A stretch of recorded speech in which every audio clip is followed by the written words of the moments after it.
Good afternoon, everybody. It's Monday, October 19th, 2:30. We're having our monthly board meeting. Alan and I are here at the board, and I see that all the other members are participating virtually. So we have a full quorum. Everybody's here. Thank you. Just a few remarks. I want to thank Alan.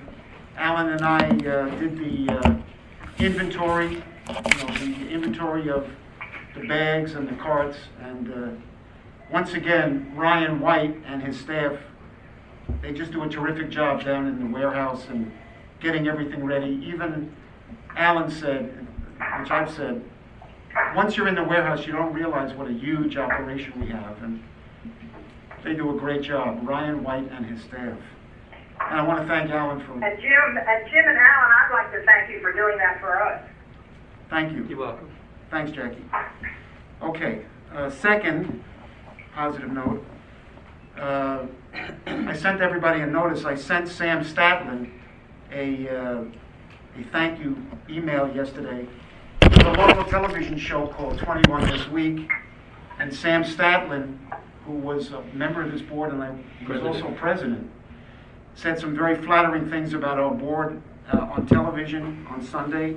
And I think the show was shown 5 or 6 times, or 4 or 5 times during the week. He thanked the board for its hard work. He noted that he had put his ballot in a drop box and got notification it was received very shortly. So he wanted to send a shout out to our board and the state board for the efficiency and hard work. And I thanked him for that. That's certainly a credit to Margaret and our excellent staff. And I had one other thing, but I forgot to say. Anyway, I don't believe there's any additions or changes to the agenda. Okay, disclosure of campaign contributions. Yes. Okay, Alan, yes. Yes. I contributed $500 to the campaign of Democratic presidential nominee Joe Biden for a Zoom fundraiser on October 1st. Alan, can you repeat that and speak up? He's got a mask too, so. Okay. I donated $500 to the campaign of Joe Biden for a Zoom fundraiser on October 1st. Any other disclosures by the board? Okay, there's none that I hear. Okay, Lisa, do we have any requests for public comments? Yes, we do have one, Ms. Foley, who I believe is already on, the Democratic chair. Ms. Foley, if you can unmute yourself. Yes. Can you hear me? Yes. Yes, welcome. Okay. Thank you.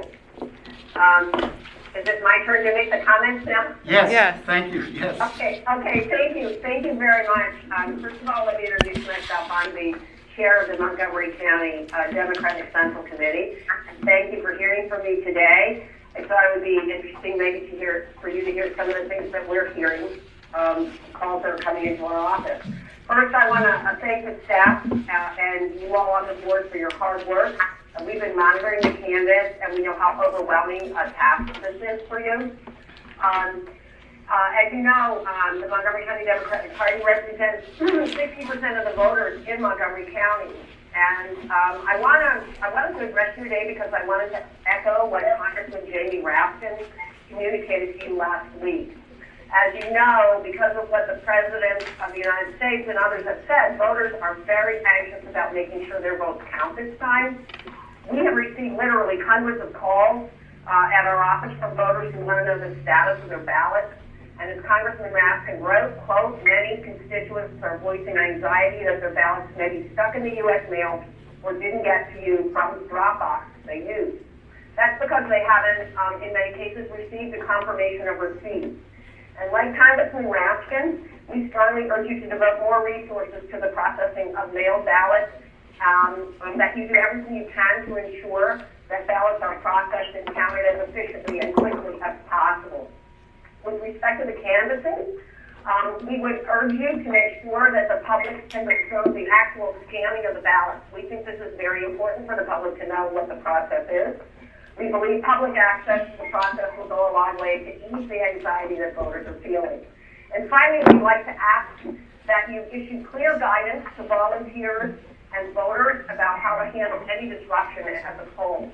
But the kinds of calls to action that are emanating from the White House and other sources, and from what we've already seen in Fairfax County, for example, and elsewhere, we need to make sure citizens can respond quickly and safely to any threats or impediments to their access to the polls. So I hope that you do that. Again, thank you for everything that you're doing. This unprecedented election during a pandemic puts incredible strain on all of us, especially folks like you who are working nonstop to make sure that every vote gets counted. And thank you for hearing from me today. Thank you. Those are well-taken suggestions. Thank you very much. Do we have any other people that want to speak? Even if they didn't sign up, does anybody on the call want to make a presentation? Tim, Yes. this is Senator Cheryl Kagan. I have nothing to add at this moment, but I just thought I ought to say hello and thank you all, and I continue to observe and be engaged in all of this. Thank you, Senator. Always welcome on. Always welcome with us. Ms. Foley, the third thing I wanted to say in my remarks was, been to the campus a few times and observe it on the live stream, and those people are working so hard. It's amazing how they just go all day with what they do, and they're just such a wonderful group of people, really dedicated to performing these important tasks. And I just want to shout out and thank all the canvassers and staff. They're working very hard. It's a huge amount of volume, and they do a terrific job, as our staff, and everything they're doing is working out. Kinks, if there's kinks, we have our staff there, and they're doing a great job. They're just doing a great job. Okay, all right. Margaret, your status report? Okay. Before we go on, could I ask a question? Sure. One of the questions, I assume that the questions about the staffing of our campus, et cetera, that we're going to be covering, is someone also going to be covering the question that you fully asked about how to handle disruption at the polls? That'll be How part are you, of, my that phone? is part of my report. Yeah, Margaret, that's in her report. Jim, how do I mute my phone? I'm calling. *6. Star 6. Star 6. Feel better. How do I mute my phone? *6. Star 6. Star. Thank you. Star 6. Margaret? Hi, Allison, are you online? She's on. Oh, okay. Allison, do you want to give your report on personnel? She can't hear you. She can. She has to unmute herself. Allison, unmute yourself. There we are, now I'm unmuted. Sorry about that. So as far as personnel is concerned, we are full bodies at every workstation in this building. In each one of our training rooms, in our what we call our flex room, where we run our operational center on election day. We have workstations set up 50 distance with in our and on the intake process. Training room 1 and 2, and through training room 3. We have after Department of Recreation, the Department of Community Use and Public Facilities. We also have some staff in the Department of Health and Human Services, and assisting with some of our ballot intake, we even have some election judges. We have a full group of people, and we have applications entered in for tomorrow's deadline, and we'll be pivoting along with those staff in the Recreation Department, who will be helping us out with applications for ballots. We'll be turning a lot of those individually to helping with the processing of interesting ballots as well.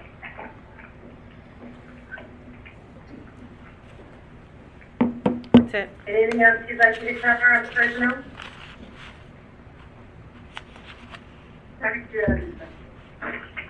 Okay, Kara, do you want to address the budget? Sure. have your budget spreadsheet. Let me just pull It's mine not up. in there, I'm sorry. As Do you can need it? see through the budget spreadsheet, and if you want, do you want me to put it up on the? Yes, yes, Kira, thank you. One That's second. fine. Okay. Thank you, Kim. While you're doing that, Kira, Allison, just a quick question. You were saying you're turning some of the staff from one to the other in terms of now. Approximately how many people will that be? Goodness. I have to check on numbers. But generally speaking, I would say that we have had 40 people processing applications alone. Okay. Okay, so you all should see the budget spreadsheet in front of you. And as you can see, we are rapidly burning through our personnel budget, and the most heavily strained line item is overtime. We are already 33% over budget in that line. And I think that is the most extreme thing you'll see here. Everything else is moving slowly along. You'll see a new line item is added, and that would be, it didn't come out up yet, but we have a cameras line item, and you won't see anything just yet because we haven't paid out of that line item just yet, but we estimate that it's going to be about $40,000 expenditure. But again, we haven't paid for that expense, and that's just the estimate. And that wasn't budgeted. So that's something that you'll see. If there's any specific questions that I can answer, let me know. You'll also see moving down, you'll see that you're going to start seeing large charges in postage for the return applications and return ballots, so something. And let me know if there's anything specific that you'd like me to address. Yes, Kira, I have a question. Back on the first sheet regarding seasonal temps, Yes. that includes poll workers? No. No. No, and the EJ stipends, those won't be paid out until after the election. What you may see is a small amount, and that was from the previous fiscal year. If there was any adjustments that needed to be made, people that did not receive their payment. Okay. Can you tell us who the seasonal temps are? The seasonal temps, those are all our temporary workers. So that's in IT. Those are people processing ballots. Those are people in absentee voter services. So that's the majority of the staff that you see here, with the exception of all the people that Allison mentioned that are loaned from other departments.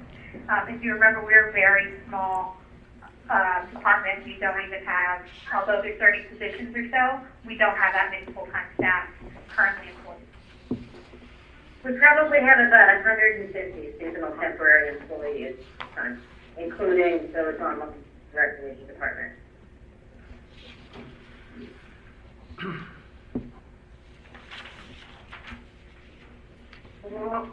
Are there any further questions? Okay. Thank you. Okay. Going on to the State Board of Elections, Kevin sent out the canvas minutes from the primary. Voter registration. First, oh, I'm sorry, voter registration, I'm sorry.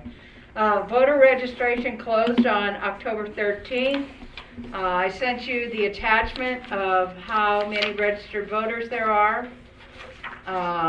That'll be our base number for this election. Are there any questions? Do you have that number with you? No, I don't. I sent it to you. Okay, You don't need any more others, right? well, you know, there is same-day voter registration during early voting and election day, so we will get some more.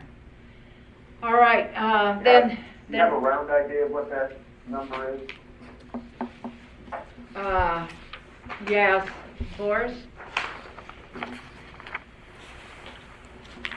Thank you, Boris. The number of active registrations is 682,713. There are 74,043 inactives, making the total number of potential voters 756,756.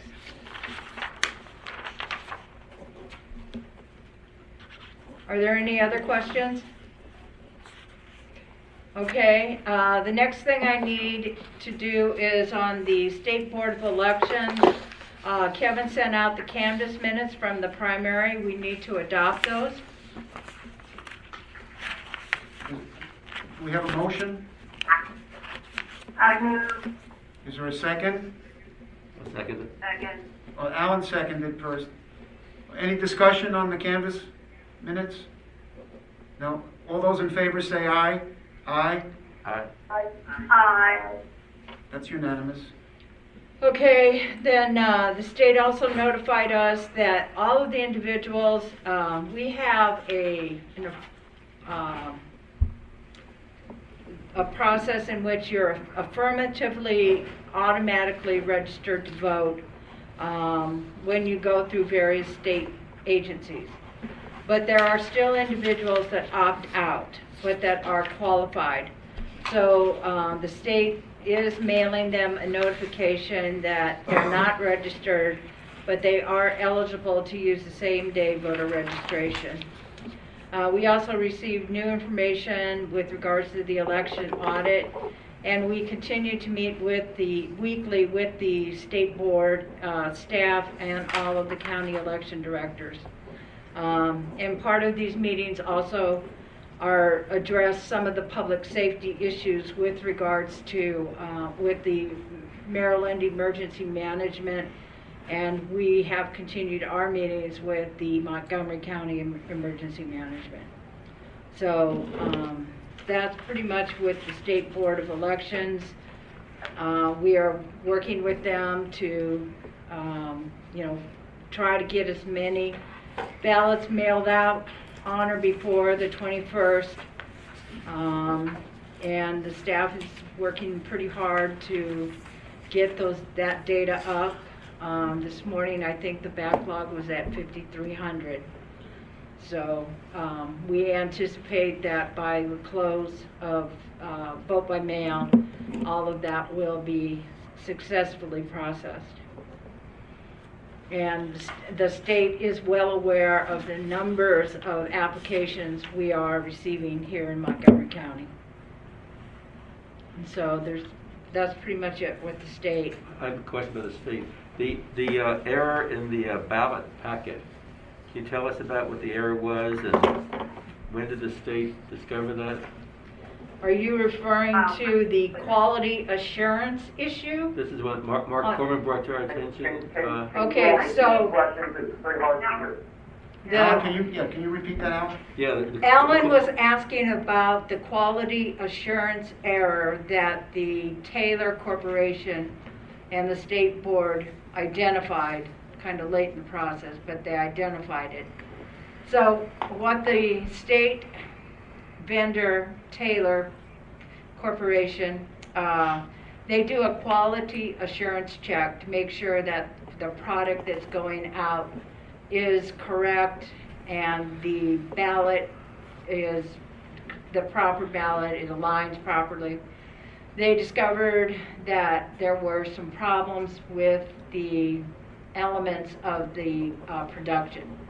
So these ballots were held back and they were mailed out, I believe, around October 6th and 7th.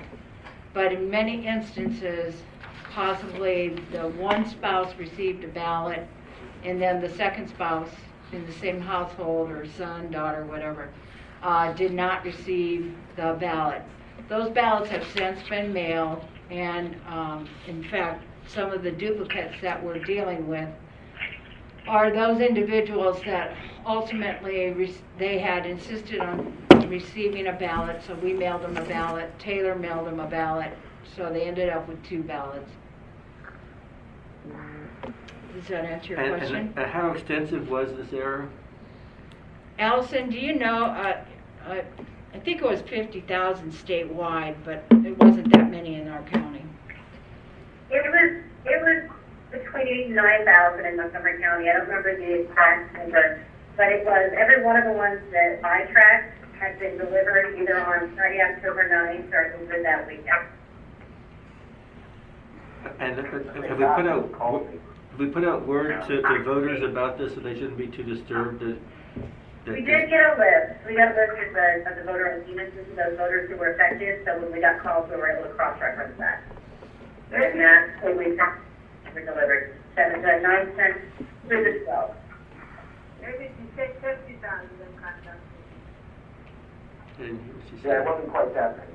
I didn't hear that. It just felt like. Do you want to do that motion? Thank you. Okay.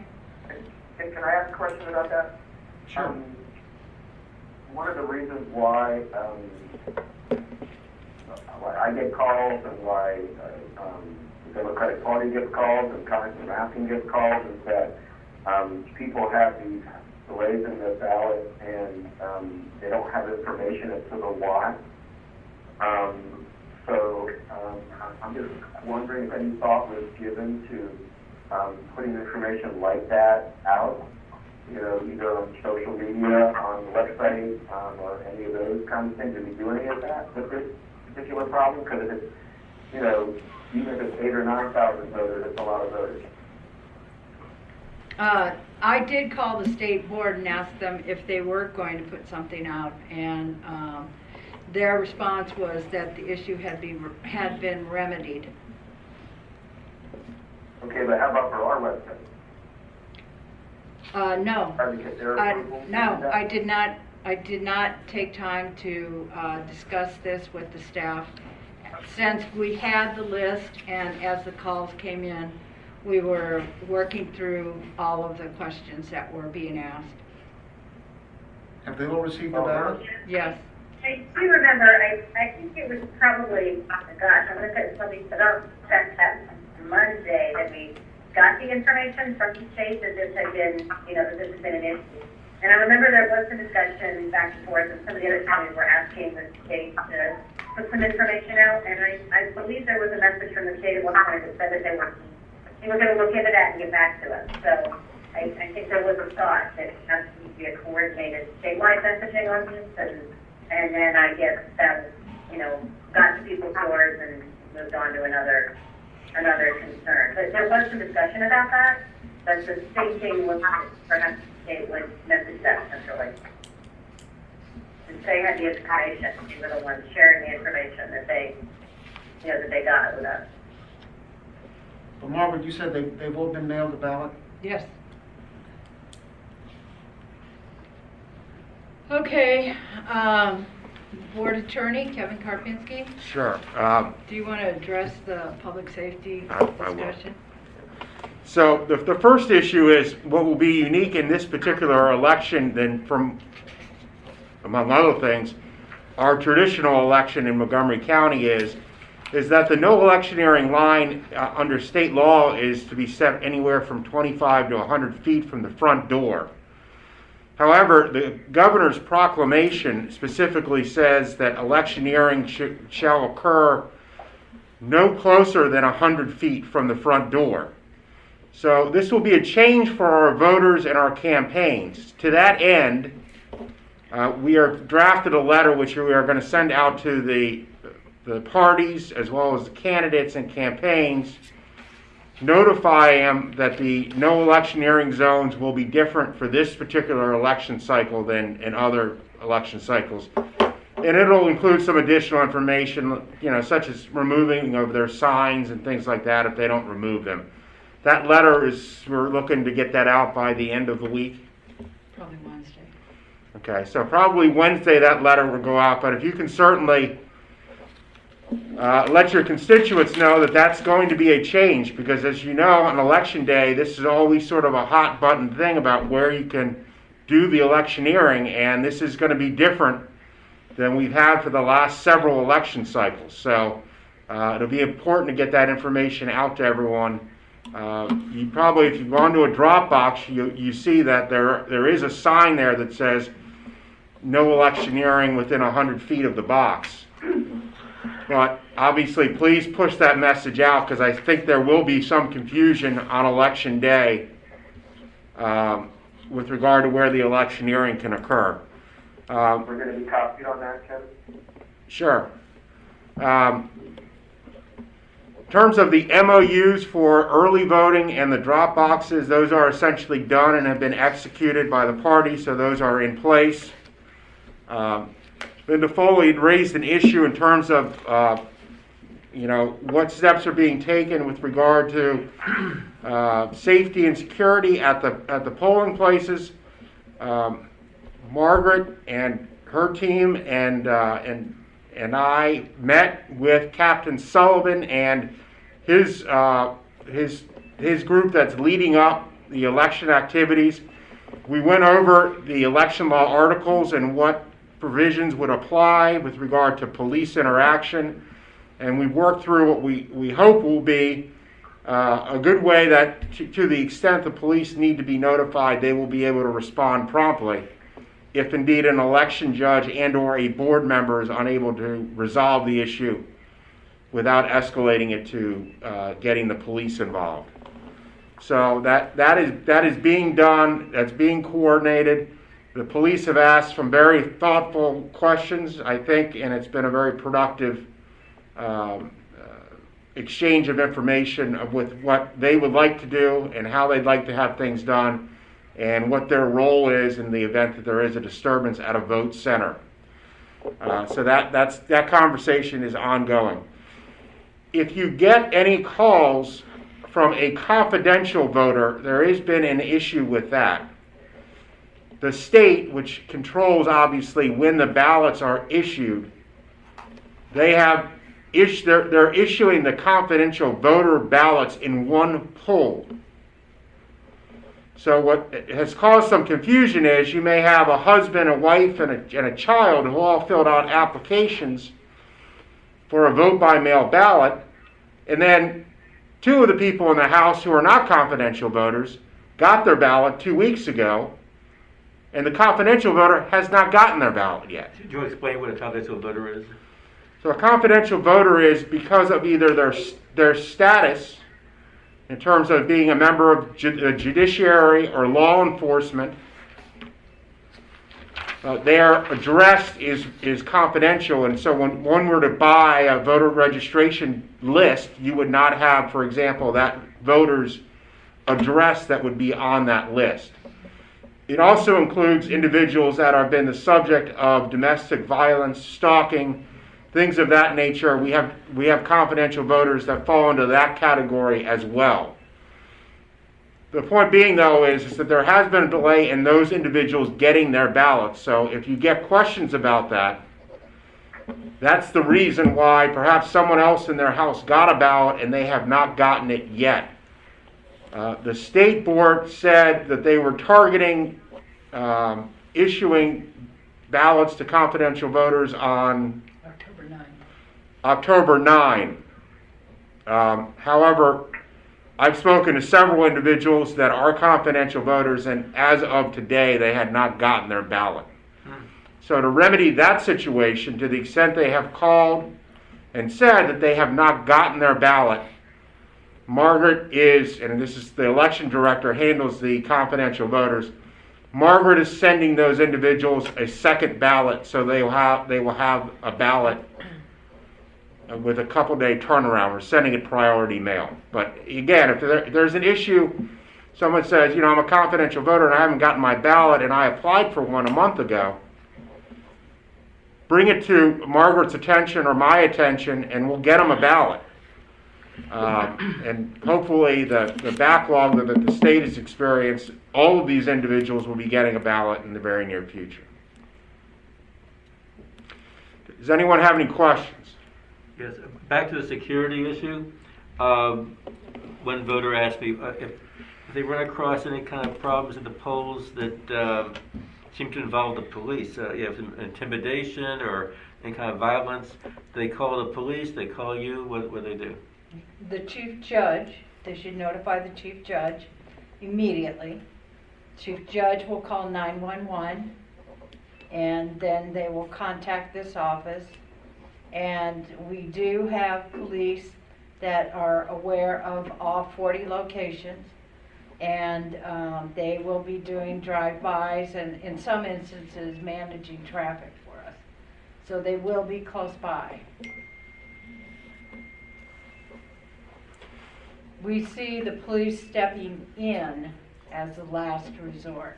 Thank you. Yeah, most of the issues that we've had have been resolved by either the chief judge and/or sending out a board member or two board members to talk with the group that's involved, without escalating it to the level of having to get the police involved. But in the event the police do need to get involved, they will be strategically placed throughout the county to be able to respond very quickly.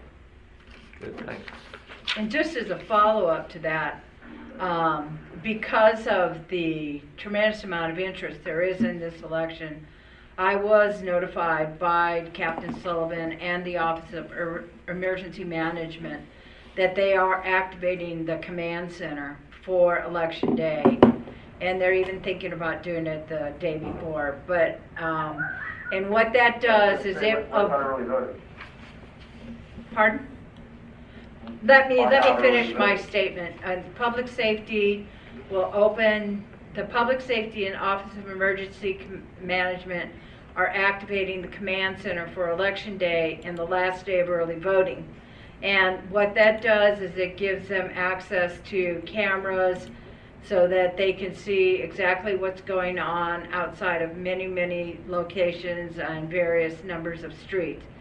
Regarding the 11 early voting centers, the police are going to be patrolling those areas and are aware that they need to monitor those locations.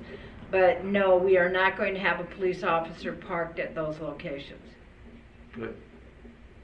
No, I certainly understand that, but I guess what I'm trying to understand is if somebody who is observing something sees voters who are blocking the path of, to get into the building, consulting a chief judge will not necessarily be an option. It sounds like the option that we would be using in those circumstances, because we're not expecting chief judges to, we're expecting chief judges to move voters, because it sounds like the people who observe that, their option is to call the police. Well, based on the only time that I have heard of any type of intimidation was the first day at Fairfax County early voting. And Allison, do you want to weigh in on this? You talked to the Fairfax County Election Office. Yeah, actually, it turned out that in Fairfax County, the protesters were assembled in a devastated protest entirely lawfully and outside of no electioneering zone. And so what they actually ended up doing was moving the line of voters so that it did not go through this designated protest area, rather than moving the protesters. So the original designated protest area consisted with the line for the voters? Yes, voters lined up for a convenient link. So they moved the line of the voters. But it was not the elections office that did that, it was the police that did that and handled that situation. Because it was outside of the no electioneering hearing. I mean, part of what I'm concerned about is that our chief judges already have a lot on their plate for this election, between how it's not like other elections, social distancing, health measures, etc. And if our solution, and I realize our normal solution is that if somebody observes something, they come and tell the chief judge, and the chief judge enforces it. For example, if someone is tearing down signs in the past, that has been how we've handled it. I think what we're talking about here, and let's hope that this is all an academic discussion, but what we're talking about here is something that's much more than that. I I'm not sure what the guidance is for the, the observer who sees that. Because they're not going to be able to jump the line to go to the election judge. Is there a phone number at our office that they can call? Or is there some? Well, David, I would like to point out that every one of our locations, we will have line managers outside the facility to maintain social distance. And if they see something disruptive, they can go in and talk to the chief judge, and the chief judge can try to go outside and talk to these individuals. But if that individual chief judge or judges are not able to convince, there's also this very fine line between First Amendment speech as well as the 100-foot electioneering line. So we're going to have the chief judges manage the situation. If they feel they cannot, then we will go ahead and call in the police as a last resort. But during early voting, it's rare for all of the board members to be available during that period of time. So in this instance of early voting, the chief judge will try to manage it. We'll have the center manager at that location. They'll try to manage it. And if we are not successful, we'll contact our operations, the special operations element of the public safety that we've been, that is our liaison, and they will be activated to go to the situation, go to the scene and try to de-escalate. But we have had considerable discussions with the police on this issue. Let me tell you my own experience. I don't know which election Can't hear. Naheed, can you speak up? Put the volume up. Can you hear me? Yeah. Look, It was a situation, Kevin sent me to say with the guy had the sign and blocking people to go vote. Can you hear me? Yes.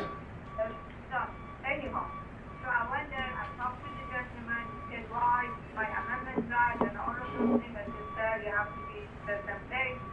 And chief judge was with me too, and the same thing, the police officer just showed up because they Jim. called for the police. And so then the police Ms. was Foley out of has the car. We a just question. The guy just left. What's your We answer talked is? peacefully, otherwise he was bothering the whole people which they were moving. So it can be done very nicely without any promotion.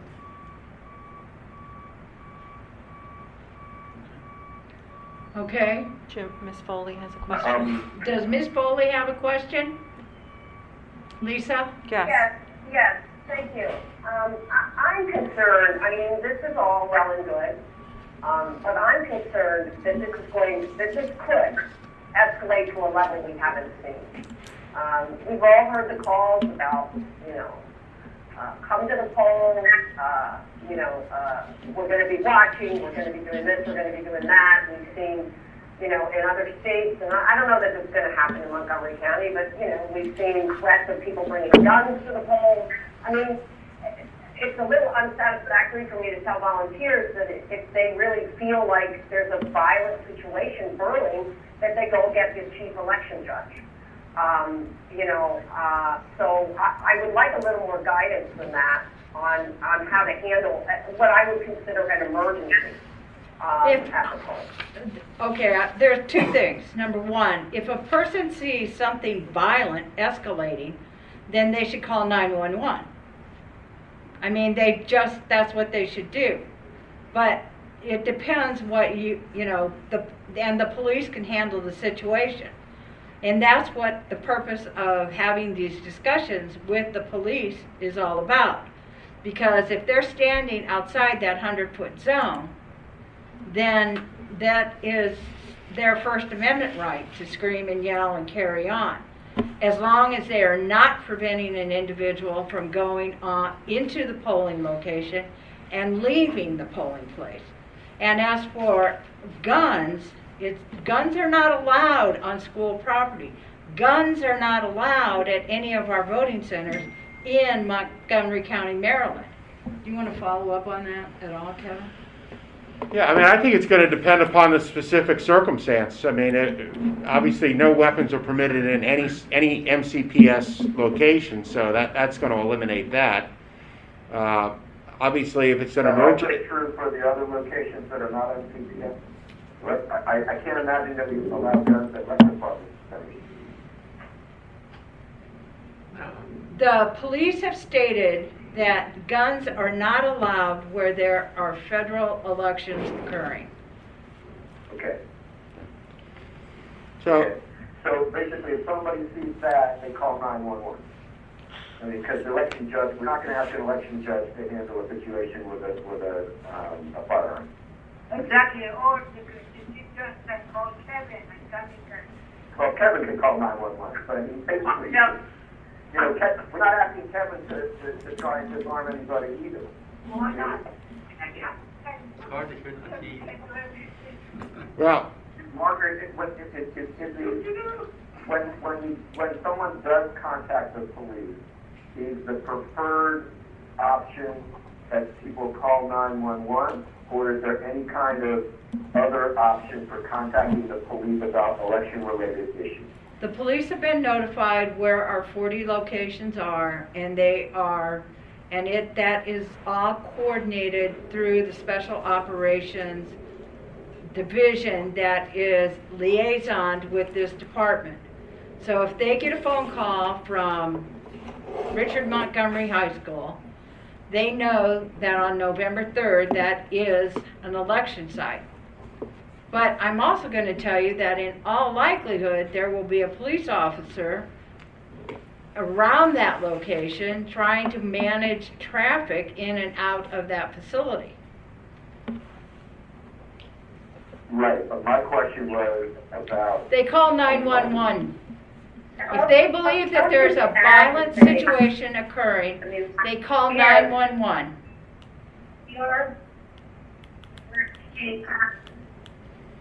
Who's talking? I don't know. What was that? Allison was trying to speak, but I can't...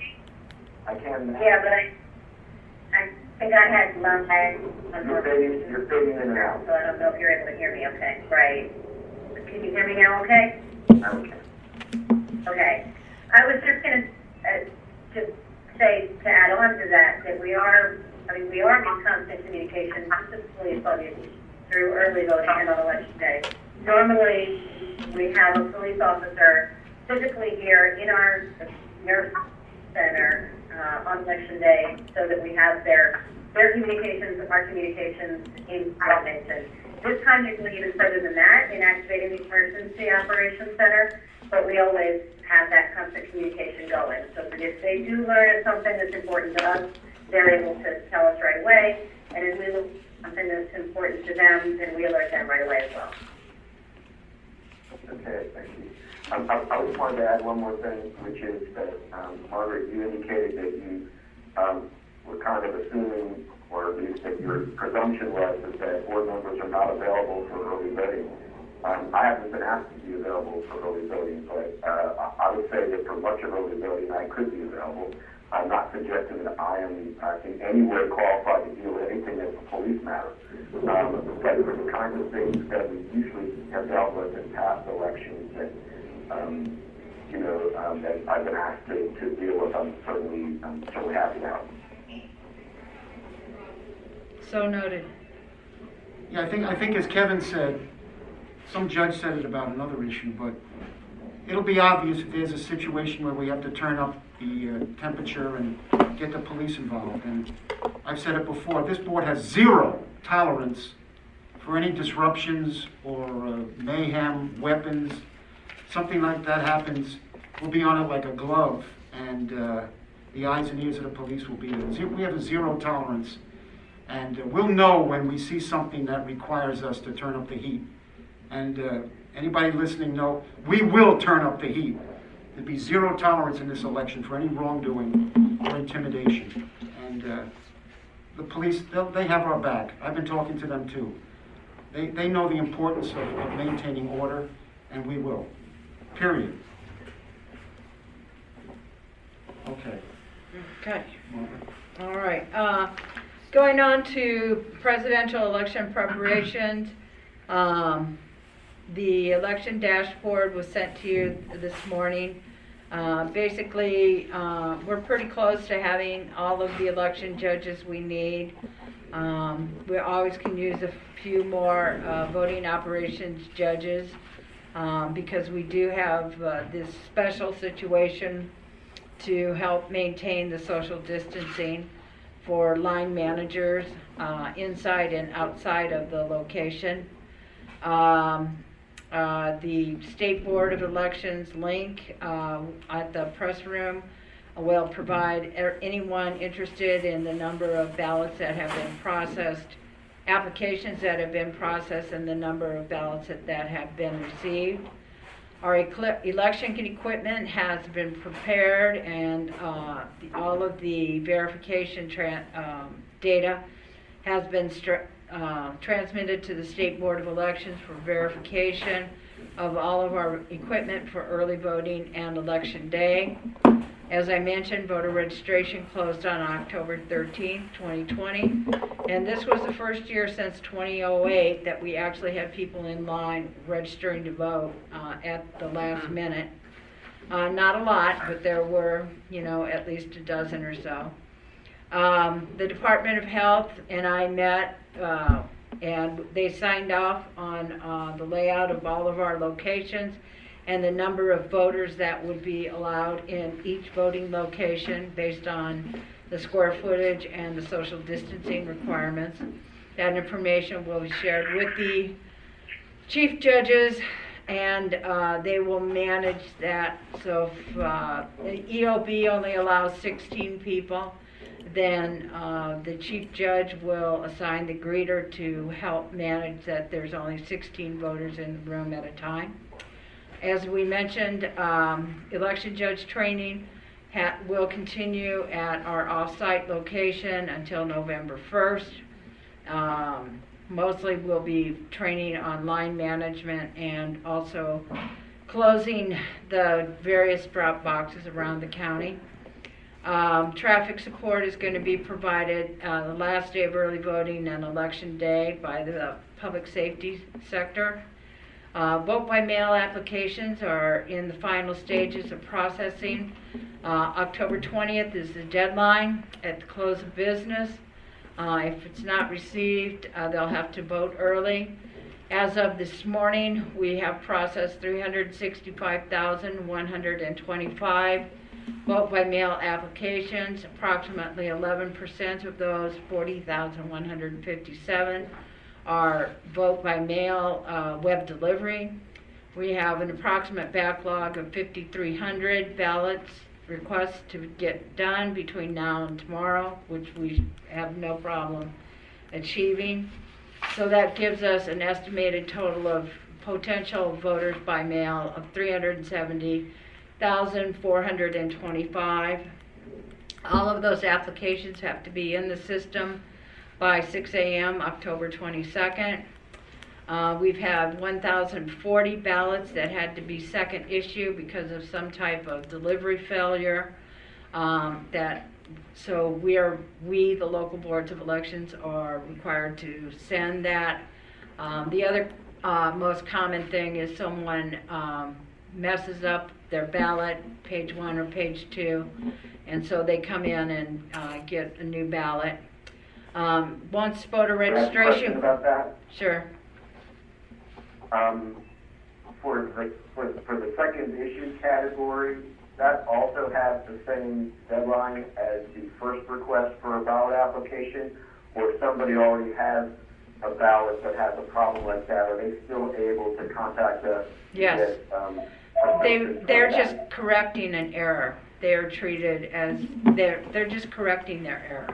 It's not treated as a separate application. They have an application on file. It was timely. Their ballot was sent timely.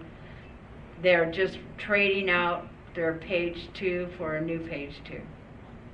So that can happen after both the 20th and the 22nd if necessary. Yes. Obviously, they still have to get it in on time. Yes. Okay, thank you. All right, then, once voter registration was completed, we began to shift people to processing ballot applications. And then as ballot applications deadline passes, we'll shift more people to beeping in the ballots. Ballot supply packing and election judge supplies are nearly complete. Jim and Alan verified the supplies. We have the meeting dates for the canvas teams, October 20th, 23rd, 24th. We will be adding dates for scanning, and everything that's been received in the system by October 21 will be posted by 11:30 that night. Will be capable of being posted on election night as part of the election results.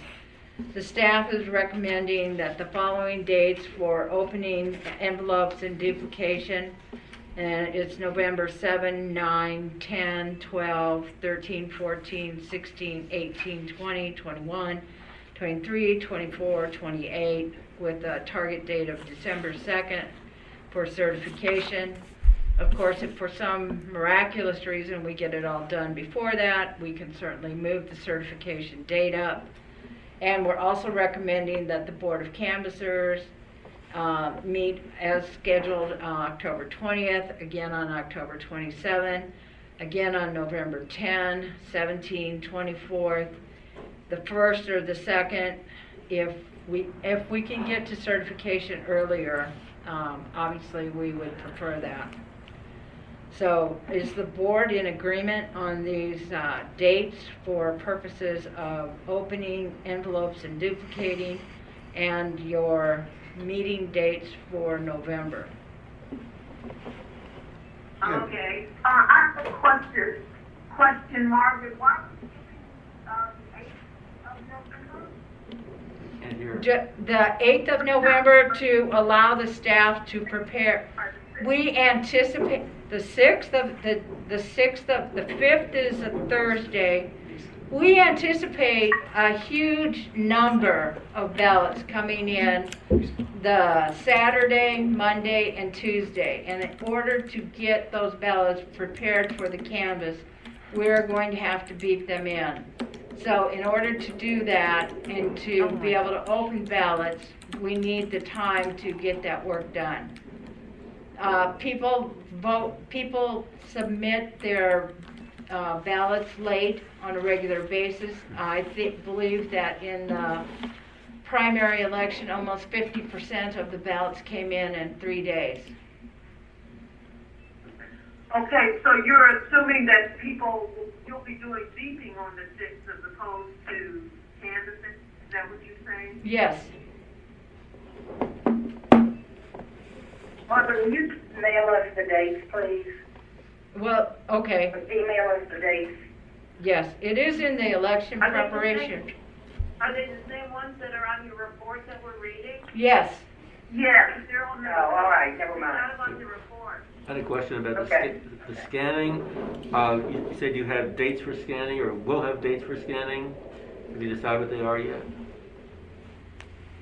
Scanning They dates? do scan on the same days that we canvass. Oh, so And we will continue, if we're behind and they're not canvassing that day, if we have ballots to scan, we scan. And we post it on the website that we're scanning. Okay, so will the public be able to observe through the Talking, glass? John? You talk louder, Al? Yeah, will Janet? will the public be able to observe the scanning Yes. through the glass? Yes. Janet, you want to go? explain? Yes, only You need the to talk by hallway. the phone. I'm sorry. You need to talk by the phone. I can't, am I missing? One moment. We're getting her closer to the phone. Janet's gonna repeat that. Yes, we will be scanning the days they canvass. And if we're behind and they're not canvassing, we will scan, and it will be posted on the website so that people can view the feed. And we do have public viewing where people can come and stand in the hall and watch the scanning. Is that by appointment, Shannon? The ones who want to come in person, kind of like it is for the canvas? Yes, they're gonna have to make an appointment because it's a secured area. So understood. I wasn't too funny. I just wanted to understand, because when the report says as needed, it's obviously hard to sign up for something if you don't know what it's going to be. But if it's going to be the same day as the canvas, then that's great, and then they can sign up online. Thank you. Okay, so the, And I have another question. Will we be getting a report at the canvas on the 10th in terms of what's been done, the numbers? you'll get that report as part of your certification. I'm sorry. You get the numbers as part of your certification. Are you talking about the numbers of ballots that have been received? I mean, that's posted daily by the state on the state board's website. And then, I guess the numbers that have been canvassed? what you will see on November 3rd is everything that's been canvassed up until October 21 at 11:30. So on November 3rd, you will see the canvas, the election results, and then we will have the number of ballots that have been canvassed. And then after that, every day we canvass, we will scan, and the election results are posted nightly. Okay. And where are they posted on our website? It's posted on a link to the state board's website. And that was new in 2020. Do we have to do it that way? Yes, we do, because they are controlling Why? because they're controlling the results. It's their software. Okay. Is that new in 2020? That was not true in the past? That is true. It is new. Their law was passed by the legislature that they have to post election results nightly. If we're scanning, they have to post them. And it has to be posted by them, not by us. That's correct. There's only one place the election results are posted, on the state's website. And in 2018, we were linked to the state board's website. At least when you're done, because I have questions, if you want. No, go ahead. I guess if I understand the proposed schedule, essentially, on almost every business day and Saturday, the canvas will be meeting. We're not meeting on Veterans Day, we're not meeting on Sundays, and at the very early part where Margaret just mentioned for November the 6th, you need time to see things valid.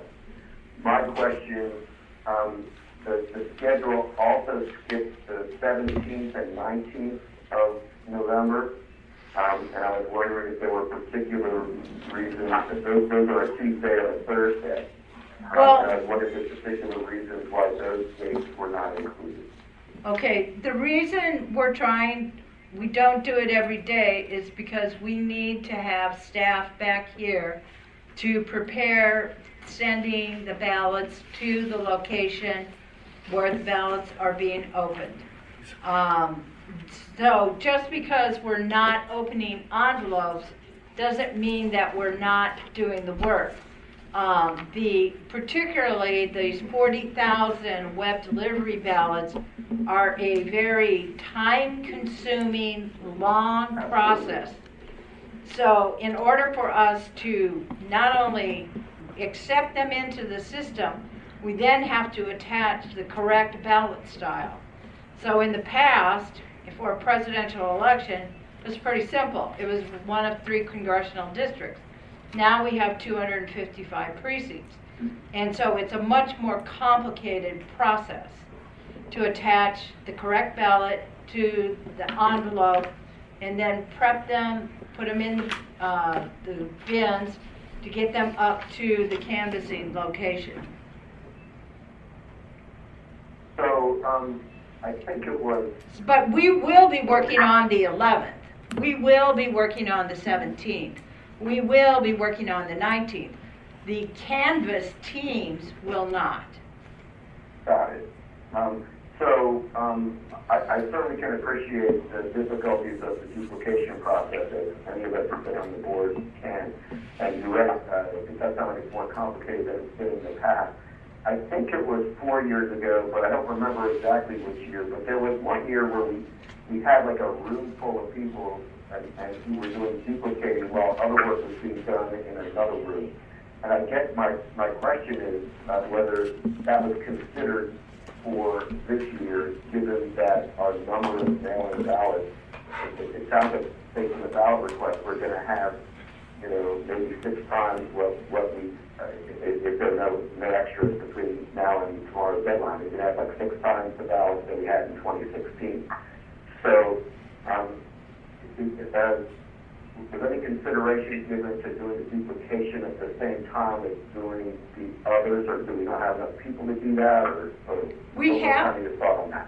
We have been duplicating ballots at the same time that we are opening envelopes. So all that is being done at Plumgar at the same time? Yes. And And quite honestly,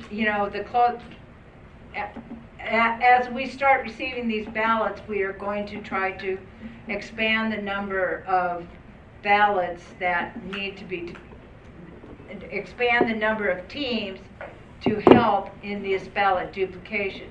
The part that trips us up is getting pulling the correct ballot to go with the ballot envelope.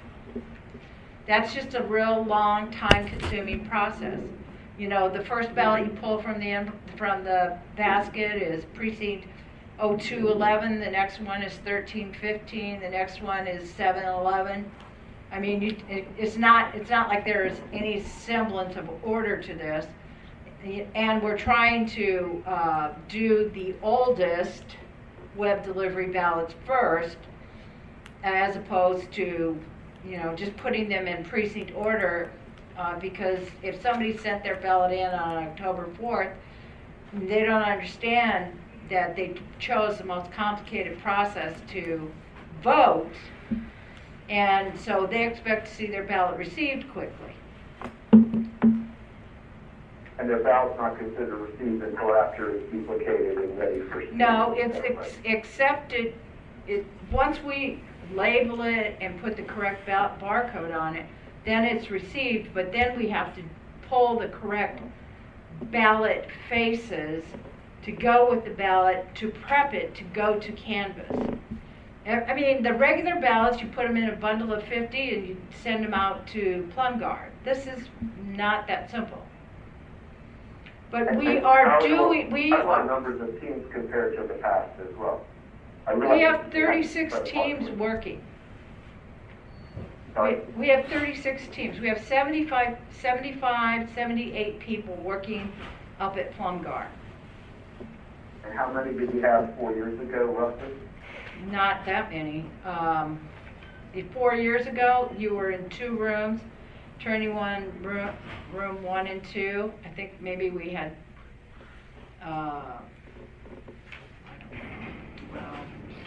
maybe we had 18 teams, 38 people. Okay. So we have a significantly more. That's great. I think one of the things that Elise was getting at with her suggestion about November the 10th is that by November the 10th, we will have a much better idea of the volume and how much progress is being made. And I just didn't know whether any adjustments would be able to be made if we, if we are not where we want to be in progress. At that point, that's the first time that we meet as a board of canvassers after the election. So,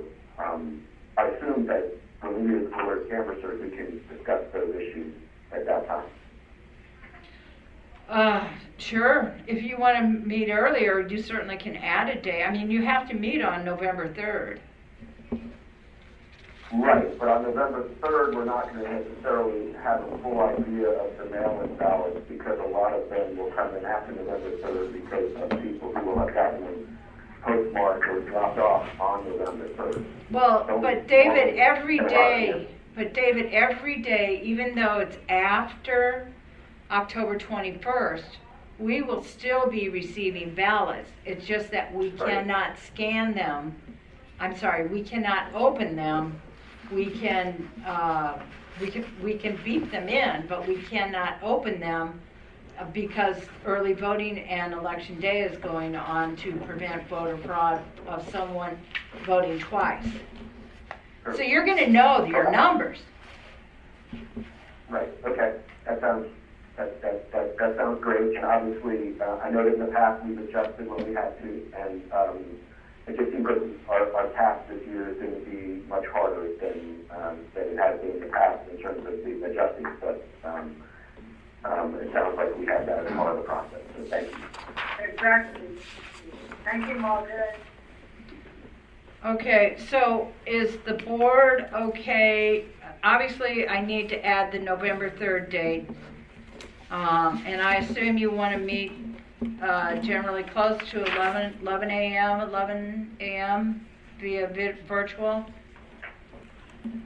We met at 11. Yeah, 11, yeah. Is that November 3rd at 11 a.m.? Election day. Election day, you have to have a board meeting? We did it last year at 11. Does that work? That seems good. Okay, so Fine with 11 me. o'clock on Fine with election day? me. Okay. Fine with me.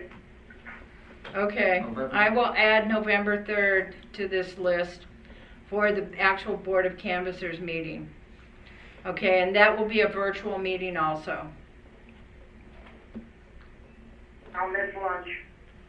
We all will. That's our next meeting, will be November 3rd. No, you mean October 20th and 27th, tomorrow. Oh, I mean the canvassers, yeah. Okay, Margaret, do you need a motion for your election judges? yes, I do, I have that a little bit later, Yeah. but can I have, okay, we have, a little bit out of order, but we have a list of election judges that have achieved training and placement, and we have approximately, well, we've assigned 1861, but we have 2405 trained that are still being, and the balance are still being placed, as well as they also are part of our standby. I do need a motion to appoint these individuals as election judges. I move. I move. Got Alan. Second. Who did the second? I'm sorry, was that Diane? Diane? You do. The list unfortunately is here. Okay, are you going to be sending us that list? No, I do not send out the names of the judges.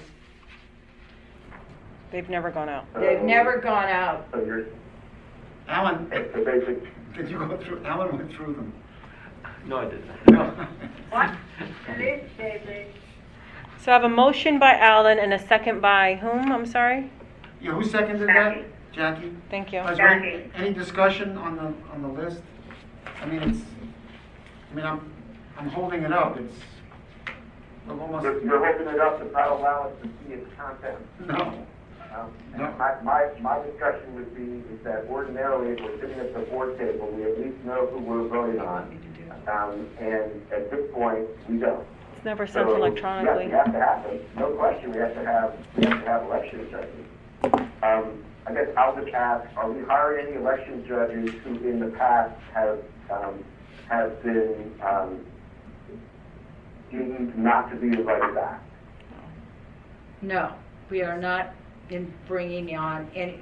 We have a pretty young crew of election judges, actually. But no, there is no one on this list of individuals that have not been asked back. Okay. Any other discussion? right, all those in favor of approving the judges for appointment, is that the right terminology? All those in favor of approving the list Margaret has presented to the board for appointment as judges For the general 2020 for election. the general election 2020? All those in favor say aye. Aye. Aye. Anyone opposed? Alan, did you vote? I vote, Oh, okay. you voted? Yeah. So that's unanimous. Okay, thank you. All right, so equipment and supplies for early voting and deployment commences this week. Equipment and supplies for early vote, election day deployment will commence next week. I think I've gone over these numbers before, but overall,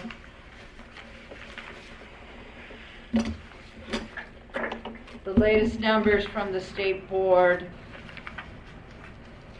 show that we have, I'm sorry, 300, I talked about this earlier, approximately 365,000 applications. The number of ballots that have been received is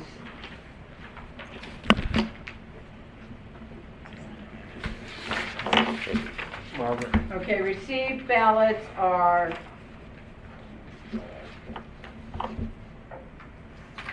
you know what, those numbers are not correct. Let me, will you go to the state board's website? It's on press room and get that number. I apologize. I thought I had that number available for you. Margaret, it's not under 13, 14, 15, and 16? Well, what we do know, well, they're getting you the exact numbers. Right here. The approximate Dropbox, the estimate that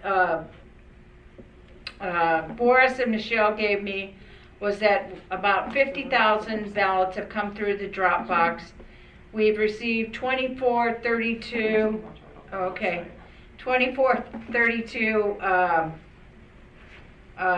web delivery, and 96,700 came through mail.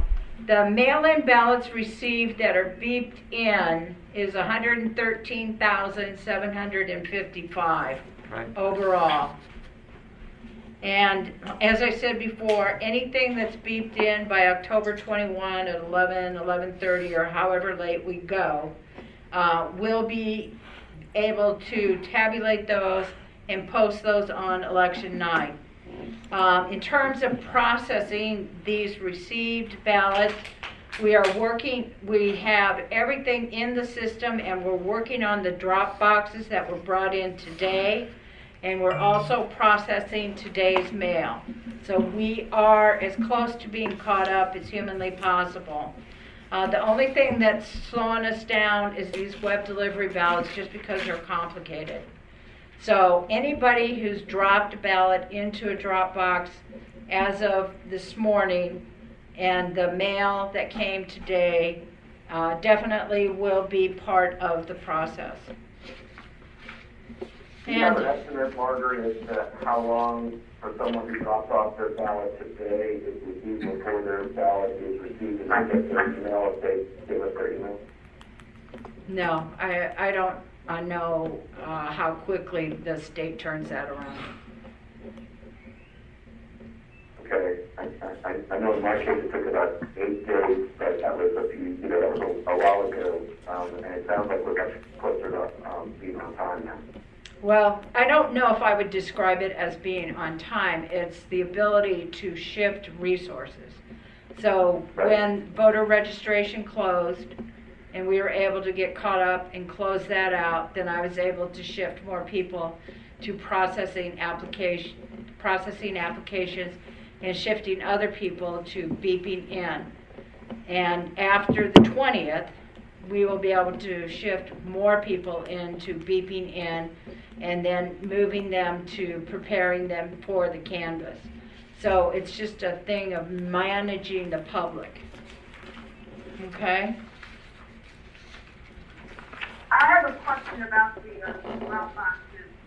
So for example, it's like Tacoma Park, if somebody lives in Tacoma Park, DC, and they drop it into Montgomery County, or like Riderwood, which is partly in Prince George's County and partly in Montgomery County, do you have reciprocal arrangements, agreements, or if somebody puts it in the wrong box? Yes, yes, we do. We have that happen all the time, even before this election. Yesterday, I was working with Michelle and I think Boris. I had ballots from Anne Arundel County, Prince George's County, Howard County, Frederick County. We did not have anything from the District of Columbia. And yes, we send those ballots to, it's a reciprocal agreement that we send those ballots through traceable mail. Sometimes, like, I'm not going to name any counties, but they just tell us, well, you're right by our drop box that's right by the 2 county lines. You just go over and drop them in that drop box, and that's fine with us. But this election, I've been insisting that we do it all by traceable mail. Yes, and as for Riderwood and Prince George's County, because that particular location, yes, that happens. People don't know which county they live in sometimes. And so, yes, we separate it out and send those to Prince George's County. And I had one more question about the drop boxes. I know in the letter, the response to Representative Raskin, and I really appreciate you guys responding so promptly, it said at least once a day, but there was some text that we received about the process that a draft text, I believe, from Kevin about going on the website, and I think that's it. The drop box is included from 2 times a day. So is it 1 or is it 2? Well, it depends which location you're talking about. If you're talking about Asbury, Riderwood, and Leisure World, we only go there once a day. Now that we've escalated up to however many locations we have right now, I think it's 31 or more. We are trying to get to every location twice a day. The busiest locations right now are the Rockville City Hall drop box, then Silver Spring and the EOB here, the Board of Elections are the second busiest location. Then Wheaton, and I forget what the 5th location is, but I think it's Down County. Huh? I don't know. Margaret, we had asked previously for the Dropbox data, like that you're just describing. Is it possible to share that with us, like it was shared in the primary? Well, in the primary, you only had 4 drop boxes, and that was a much simpler process. If I pull, have that data, I don't have. To us. Someone has given it to you. Okay, I'm going to tell you quite honestly, they pulled that together basically overnight.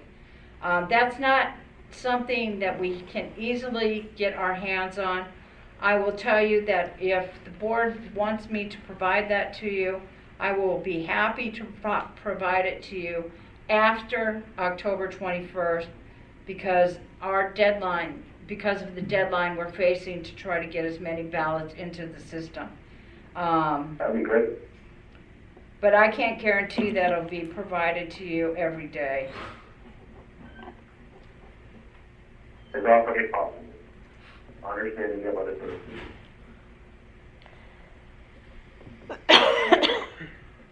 Can I follow up on or are you still looking for something, Margaret? I have a question about what you just said about the drop boxes. Well, hold on. I can't find Michelle's email. Go ahead. Well, my question is, I learned during the course of the last couple of weeks that rather than having drop boxes at Asbury and Rutherwood, we have what's called secured bags, which are much smaller, look more like kind of picnic bags or gym bags. They are attached to a piece of furniture, and their capacity is much smaller.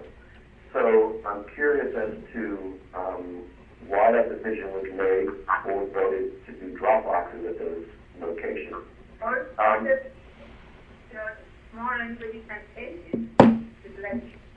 Well, the two locations that, Hang on one second.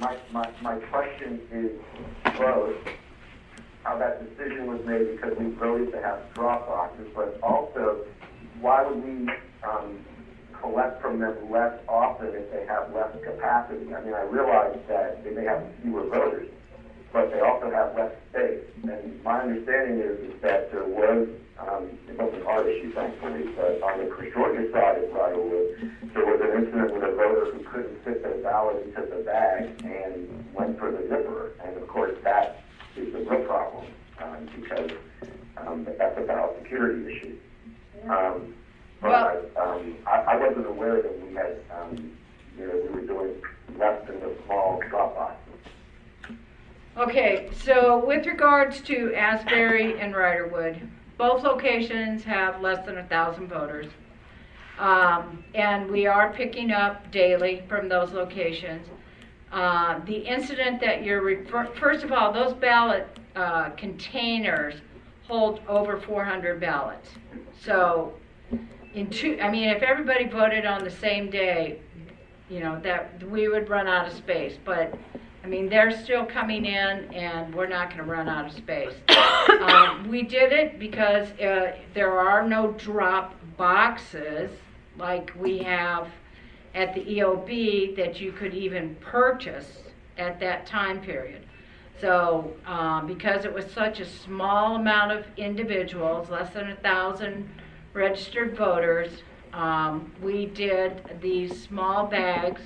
I ran it past the State Board of Elections, specifically Linda Lamone, explaining that these two were, as well as Leisure World, were closed campuses, and that we would be willing, and Prince George's would be willing, to make these what are nursing home canvas collection bags available at Riderwood and Asbury as an option for the voters because they cannot leave that campus. They're secured bags, they're chained to a permanent object, and yes, the woman was confused about how to insert. Her ballot wasn't too big, she was confused on how to insert her ballot into the bag. There's just no drop boxes available, period. They're done manufacturing them. They're sold out. Every state that allows vote by mail, that's why we're getting a delivery of the drop boxes that we have coming on October 24th. Well, I realize that there may be a difference of opinion among board members. That certainly would have been something that I would have thought could have been shared with us if we did vote for drop boxes for those locations. I understand that you can't make drop boxes appear that they'll exist. And now is Leisure World also in the category of once a day pickup? No, Leisure World is not. Leisure World is twice a day. But yeah, because it's right by Mid-County. I see.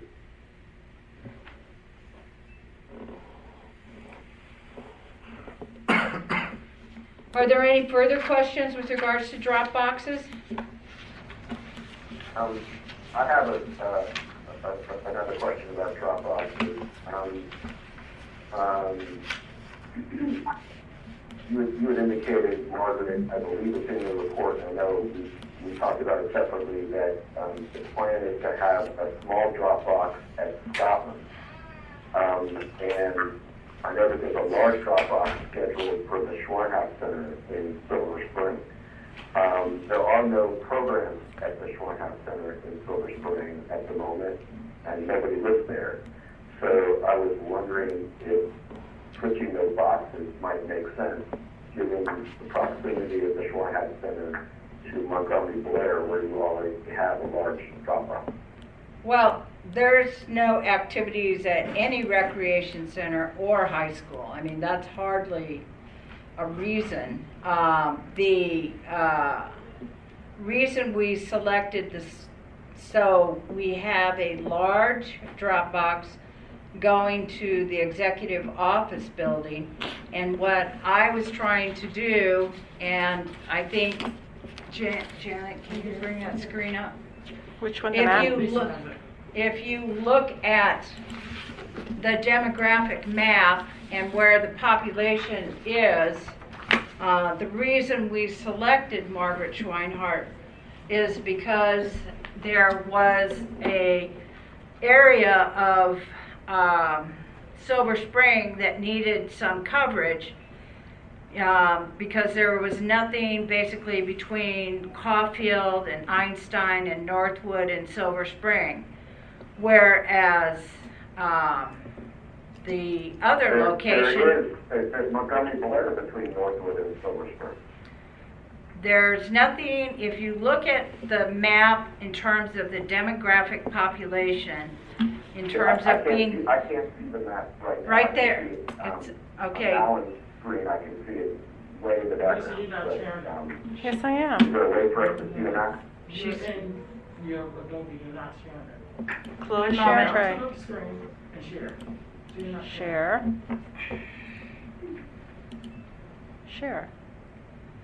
Can you see it now? No. You didn't share. One moment. I see a list of files. I don't see a map. So how do I Share the share? screen. Click there now. Now you're sharing it.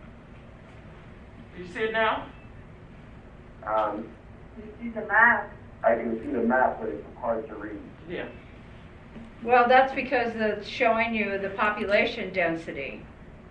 Okay. So I'm the familiar with population, density. I grew up in Silver Spring. well, we felt that the best placement of a large box to serve a deeply, densely populated area was the Schweinhart Senior Center. And how far is that from the Silver Spring Civic Building and Montgomery Blair High School? I'll have to look it up. I mean, part of the reason why I'm asking this question is because there is a greater, if I understand it correctly, there's a greater distance between Scotland and some of the surrounding places. The closest ones to Scotland are Churchill and Potomac. But the Scotland neighborhood also has some transportation issues. The Schweinhaus Center, I believe, is a short distance. And I know it's a short distance. I don't know exactly how short the distance between the Schweinhaus Center, I can look it up, and Montgomery Blair High School.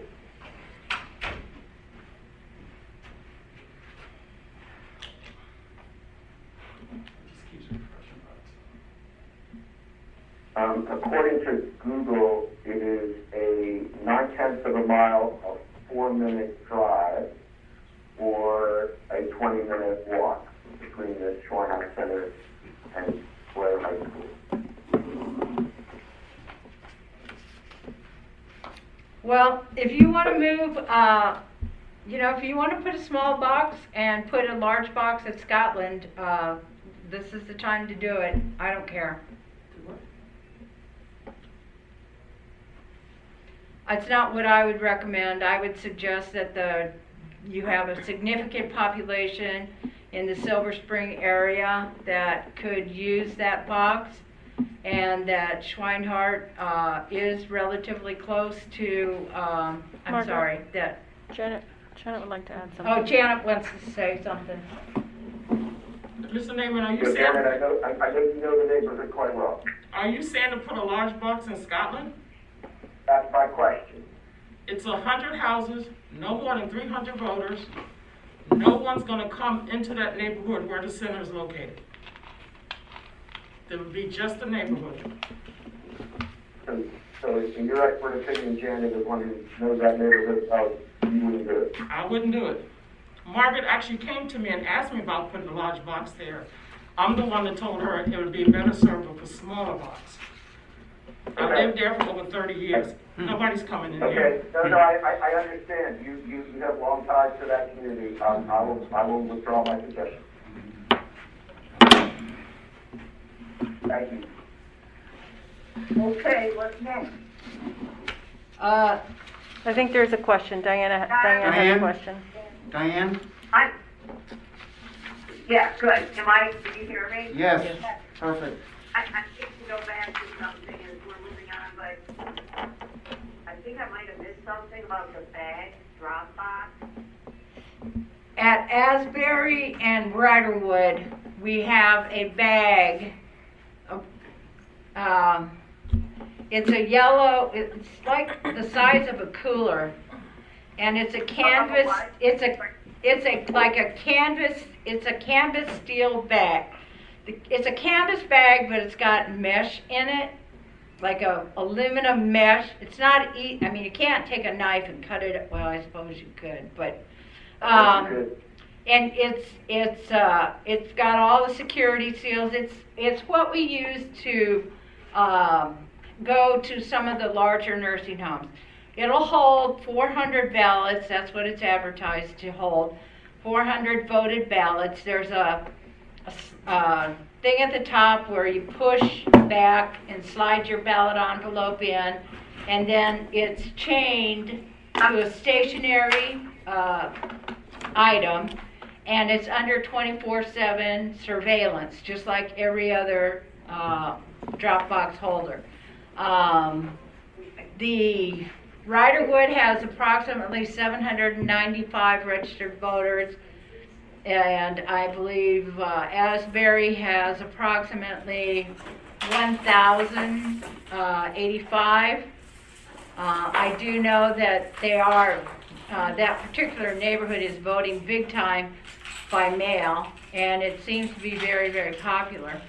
And this... Are you saying that the area where the bag is seems to be a lot of mail-in happening? Well, these two campuses are closed. The only reason somebody gets to leave is if they're like have a doctor's appointment because of COVID-19. We just brought one into the our boardroom. Good. Oh, good. Yeah. What's on the Janet, table? It's very heavy. can you guys see it? It's full of paper. Well, Partially. can you back it up? And can you also show us the slot on the inside? Regular reams of paper. Yeah. Yeah, not able to see it there. If you send me that, Okay. The table's not gonna break here, is it, Margaret? No, the table is not going to break. Oh, good. Okay. Okay, so do you want to show them the slot? Maybe they insert it. Okay, so if you look, can you see that? Okay, so this is the. Can you see it now? well, if you, there you go. Okay, so then you push this. You want to push the slot back? Can I have a piece of it? Go ahead. So, cut it in half the size of it. Not showing to the general public. It's showing. That's the intent. Okay, so what you do is you push it back, and you just slide the ballot envelope in. You gotta show it to yours. Good. One moment, we're going to show it from a different computer. Try mine because they That don't would be see great. everybody's. They don't see everybody's. What? They don't see everybody's screen. Okay, there you go. Can you see it? Go ahead and use it. You're gonna get dizzy. Okay. Okay, and then, do you wanna see the chain? So there is a chain that they chain it to a stationary object, besides having the 24/7 camera operation, as well as most of these are right by a receptionist desk, so that they're able to monitor what's going on around the ballot box. Again, we're talking less than 1,000 voters. Are these to monitor the box? Pardon? Are we relying on staff in the facility to monitor the box? We're relying on the camera that is 24/7.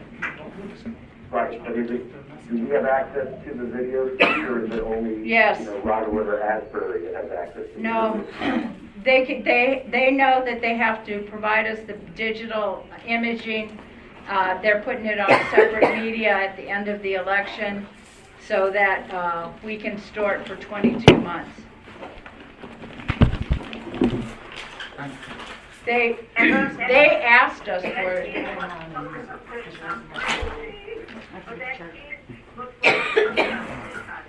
I'm sorry? Speak loud. I don't think that sounds crazy at all. I'm having trouble hearing. Okay, that thing looks like a bolt cutter could cut it. Well, I suppose if you wanted to commit a crime, yes, you could do that. But that's what election fraud is, a crime. Well,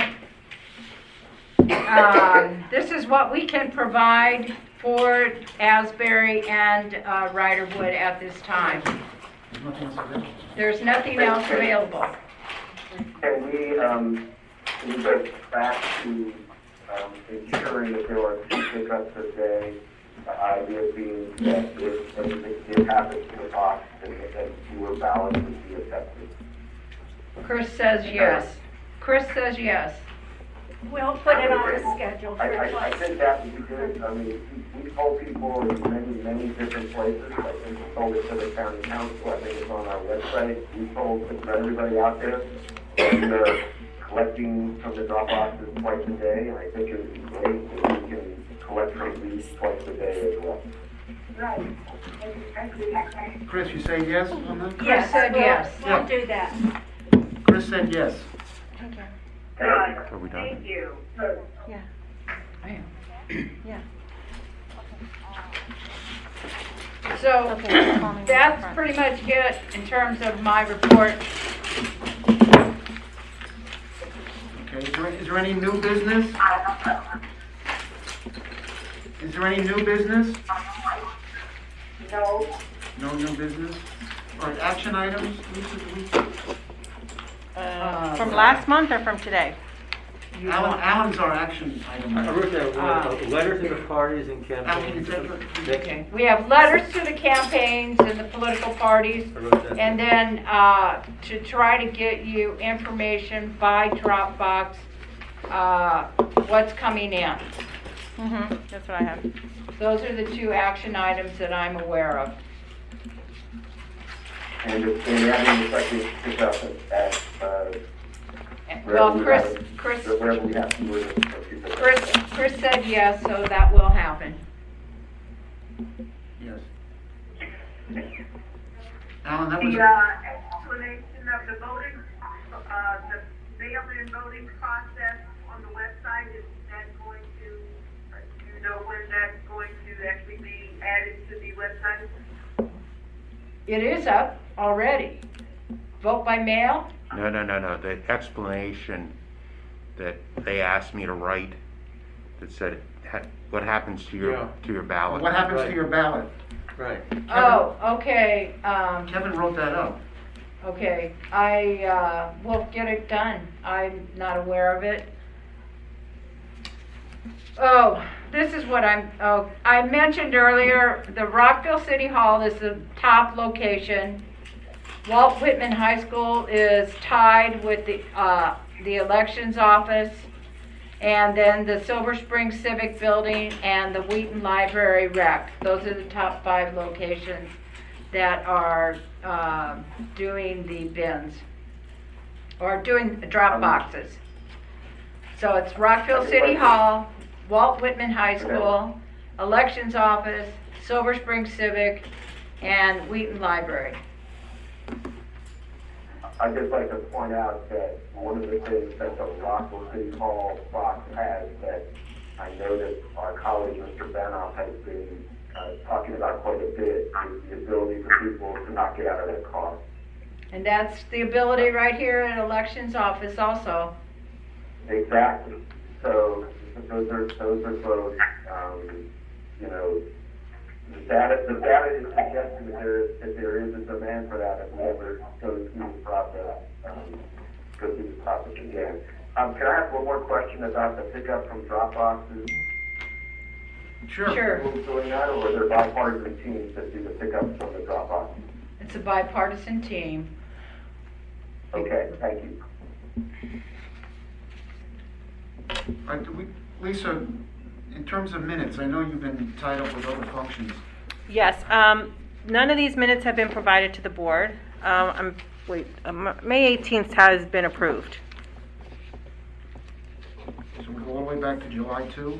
July 2nd is actually posted on our website. July 2's up too? Correct. So the others are pending, have not been completed, and not have been distributed to the board yet. So I'm asking that we carry those over. All right, starting with July 20? Yes. Okay. For what it's worth, Jim, as one who paid a lot of attention to the minutes, I agree with Lisa's priorities. There's definitely other things right now that are more top of mind. Right. Okay, we'll put these over, Lisa. Okay, now don't forget, tomorrow we have a Board of Canvassers meeting at 3 o'clock tomorrow. I'll send the meeting invite before I leave today. I just didn't want to cause any confusion with too many meetings. As of now, do we have any referrals for tomorrow? Yes, we have 4. And please log onto your computer around 2:30, and Janet or someone who Janet directs will send you the ballot. But when we get to the board referrals, they are all questions about identifying marks. So what is actually shown on the screen to the public is going to have that person's name redacted. You will have the unredacted version that will be sent to your email address, so look at that before the meeting.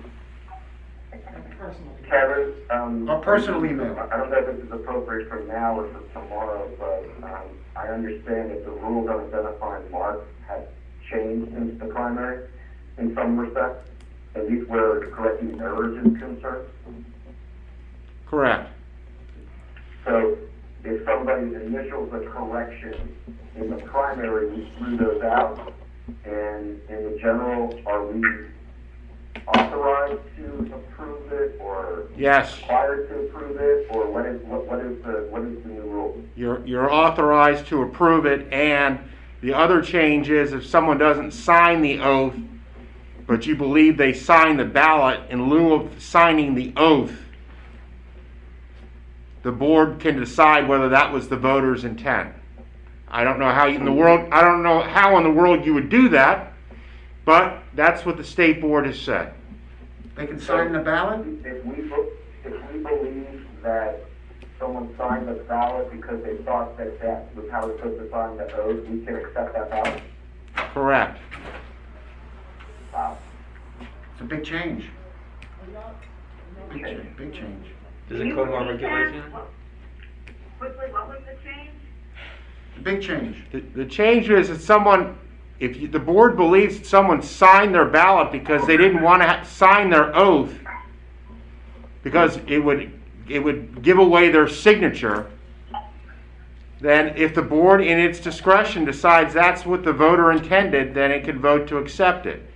Now keep in mind, there were some people in the primary that raised the concern that you could see their signature.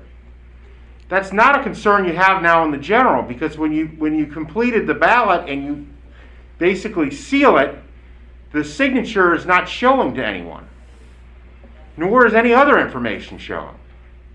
And if it's an internet delivery, it's in the envelope, so it's not showing that either. Right. Okay, so tomorrow, we'll all sign in on a personal email at 2:30. Now, you can sign on your iPads, but just check your email, your personal email around 2:30, and you'll have the ballots, so you'll be able to look at them in the unredacted stage, because obviously when we get to the board meeting, we are going to put them up, but we're going to redact the person's name. So you're going to want to be able to look at them before to go through this analysis. Okay.